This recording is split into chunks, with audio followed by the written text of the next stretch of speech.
senior citizen, just like your father or your lolo, is a senior citizen. So I'll ask you this question. What does your lolo do to you? What is the importance of lolo or senior citizen to you? Apo. Answer me. Oh. Wala po ko lolo. Lola po. Ano po? Yes, senior citizen din yun. What does it? Ito po, pag senior citizen, kailangan po wisdom na po yung mga sinasabi nila. Of course, yes. Ibibigay na po sila ng mga words of wisdom po sa mga youth at tutulong po ito para sa ikabubuti po. And plenty of advices. Opo. And in terms of health, the senior citizen will give you advices on what food are you taking, because the people of the old times eat simple foods. Wala masyadong Healthy foods. Mga gulay lang yan, fish. And the youth of today are taking all those kinds of chicheria. Pasana junk foods. Mga junk foods, which is not usual during the old times. And as you can observe, the people, your lolo, live a longer life. They have less hypertension.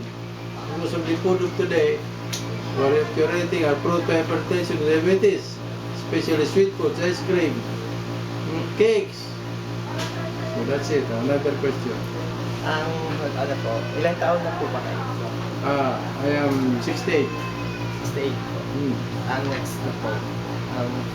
Ano po ba yung pinakaiba po ng pagiging doktor noon po nung mga bata pa po kayo, tas ngayon po? There's a big difference. Ano po yun? Because the doctor of the old times observed the Hippocrates oath. The oath of Hippocrates. Ano po yun? Wherein, you can just search it in the internet. You look for the oath of Hippocrates. Hippocrates, you know. Who is Hippocrates? Who is Hippocrates? You don't know. Hanapin mo yan. Hippocrates. Who is Hippocrates? Ay, si ano po? Hippocrates is an old Greek philosopher. Yes. And he is also maybe a physician, because he formulated that ethics that will be observed by physician. And one of them is physicians should not charge co-physicians, should not charge the relatives, especially the wife and the children of his co-physician. But nowadays, Kasama pala sa Hippocratic Oath yun.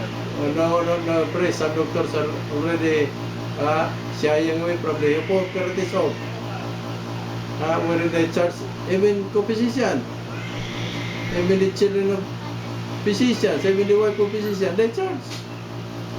There's a big difference. Saka technology rin. Technology. The difference is that, I mean to say, technology is, it is given. Today is more, Mas advanced. maraming technology ngayon. But I'm talking about the, Ethics. the ethics, the way the physicians do the treatment in those times. And the physicians in those times are not so materialistic. They can even accept regalo ka lang naman, no? Or anything, okay na sa kanila. And I will tell you that when you graduate as a physician during those times, the old times, first or second, third graduate, in the UST, you just go to your house, sleep, and mabubuhay ka ng maayos. Because the people are going to your house to, seek treatment. E ngayon, it is a dog society wherein ang dami ng competition. So much competition. And like before na mga physician, graduate sa UP, 3 doktor yon, pumunta sa Bicol, they all become big, they build hospitals. Galing na practice nila. 3 doktor lang yun, doktorante, Dr. Melon, Dr. Ago. Albay. Even Ago had already so big that meron na siyang school of medicine. Successful. So, that's it. Then, another question. Another question. Ano naman po? Ano po dapat yung ethics po ng doktor? As I've told you, the ethics of a doctor is embedded in the Hippocratic Oath. Hippocratic Oath of Hippocrates. The doctors must be humble, he must not be extravagant, he must not charge too much. Sa tama lang sa ginawa niyang, Ang PNA doc, meron din code of ethics, di ba? of course, yes. Bawal Yung din, tama bawal din siguro na- ang adultery, Ha? bawal din yung mga criminal acts. Of course, they should be decent.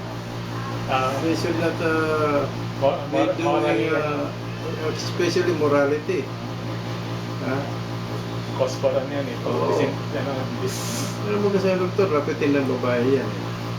Doktor ka eh. Madali yung adultery. Mali yan. And UBD.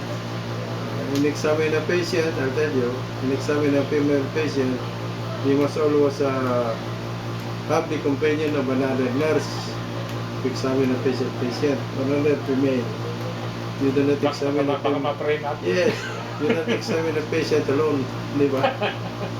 Because dalawang bagay yan. Two-way street yun. The doctor could be the victim and the patient could also be the victim. The doctor can also be the victim. Yes.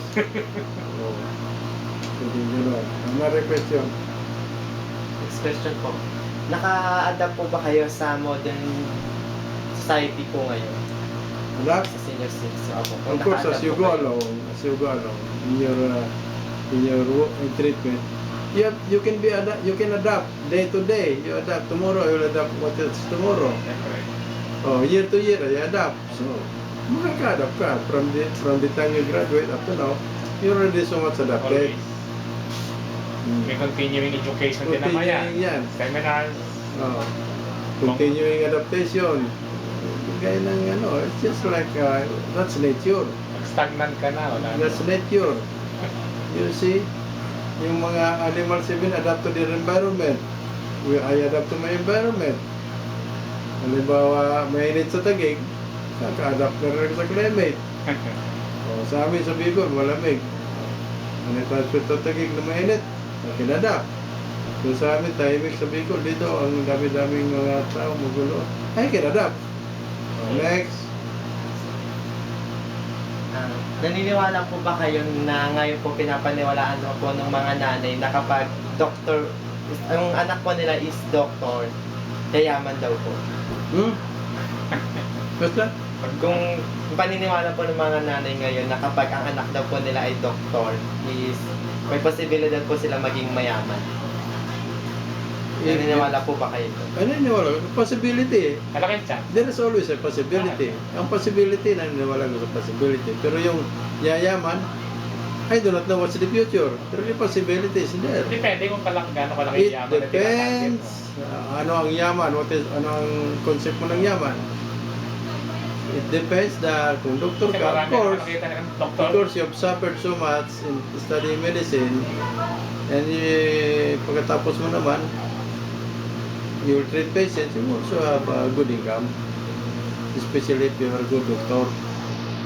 Next. Next question na po daw. Ilan po muna kayo? Mahal mo Sige tumagal. na, sige. Next question. Ang next question ko po, last na po na question po. Ano po yung message nyo or advice nyo po sa mga youth ngayon na dun about po sa chosen careers po nila ngayon po?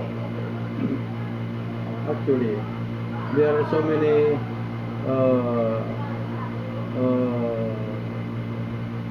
kinds of there are so many courses now coming up. So my advice is that kung saan sila magaling, i-pursue nila yon. Sa yung aptitude mo. Kung saan yung aptitude mo, doon ka pumunta. Just like me, I was very good in mathematics in my school days. I should have been an engineer. I should have been like living like a fish in the water. Kung engineer ako, I could have been very successful also as an engineer. But my father told me, you become a doctor. You know why? I was sick for 1 month. During my childhood, I was sick for 1 month. When I was confined in the Dr. Bailon Hospital for 1 month, wala pang sasakyan ng araw. Nilalakbay ng tatay ko yan. Basi time lang ito. So, during that 1 month, we spent a fortune. Just for me. So, nung lumagyan ko, palagi binabag ng tatay. Mag-doktor ka. I was already enrolled in New Philippines Baños to be an engineer. Actually, agricultural engineer. Agriculture, ayaw ko ng agriculture. Siguro ako engineer din, pero ayaw ko ng I was pulled out by my father. Pumunta ka sa MPU, mag-aral ka medicine. That's it. That's my, yun ang aking kapalaran. So the wisdom of my father also become fruitful. Fruitful din ako po ngayon eh. I'm here now. So that is it. Another advice sa mga mga youth, they have to concentrate on their studies. While studying, wala muna yung mga boyfriend, wala muna yung mga extracurricular activities. Just remember, focus on your studies. Just remember that your parents are working very hard for you.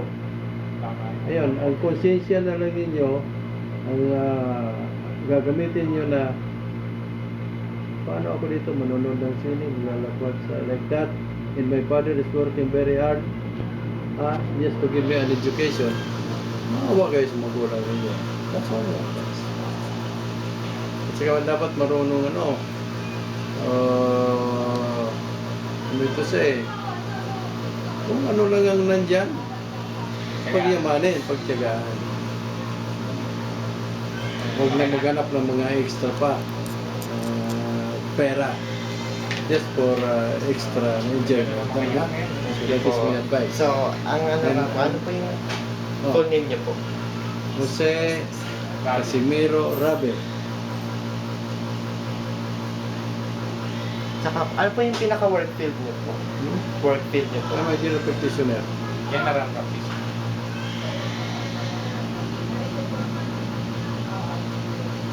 Thank you po. Ang ano lang po, papapirma na lang po kami. Identify yourself. Nakakalimutan. The student, bachelor of arts. Ano kayo? Psychology? Opo. May medicine na ba yan? University niya? Wala pa po. Ano pa lang po, Engineering. una ngayon po yung na ano na May receipt lang psychology. ito. Receipt. Opo. Pirma na lang. Entertain.